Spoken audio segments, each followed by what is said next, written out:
Estrada. I mean, to be able to say that you were the first man to beat El Gallo, that's a feather in your cap. He's going to get the leverage on his punches. He's a good body puncher.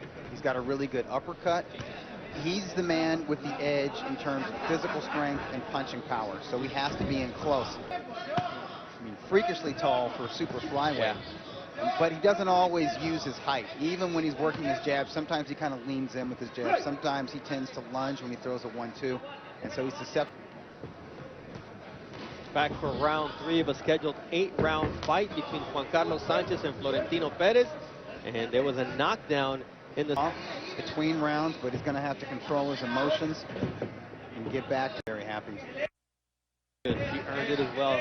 Great times at the Olympic Auditorium with Lane Eaton. And that's where he earned the nickname War a Week.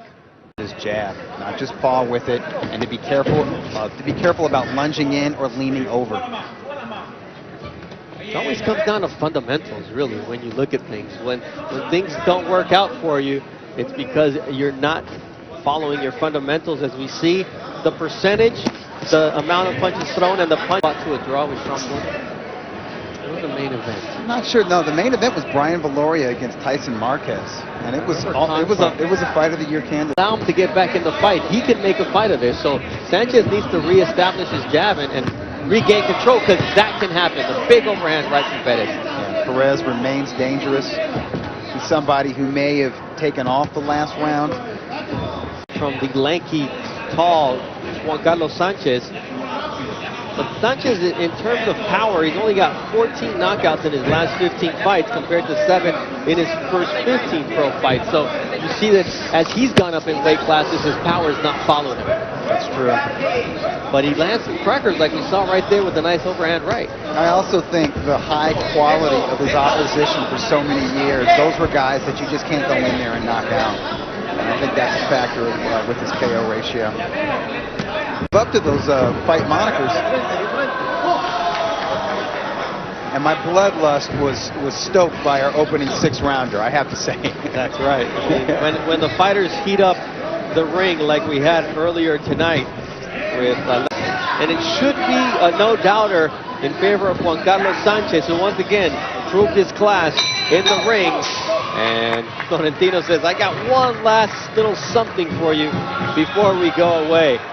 And, you know, Florentino Perez made a good account of himself, basically being true to who he is. Yes, he made it a fight. He made applause, bravo for these two sweet swingers. We now go to the judges' scorecards, having gone the full 8 rounds. Judge at ringside, Luis Bustamante, saw the action 76-75. Mario Medina scored it 77-74, and Gamaliel Escora saw it 78-73. All 3 judges in favor of your winner by unanimous decision. From Los Mochis, Sinaloa, Mexico, Juan Carlos Sordito Sanchez Jr. The deserved unanimous decision winner, Juan Carlos Sanchez, a former world titleist, now campaigning at featherweight, a loaded division with Leo Santa Cruz, Gary Russell Jr., Oscar Valdez, Josh Warrington, among many others. And here's a look at the final punch stats of the night. He outlanded Florentino Perez by just away with it at 115 pounds. 10 pounds north, not so much. There it is. And he clipped him.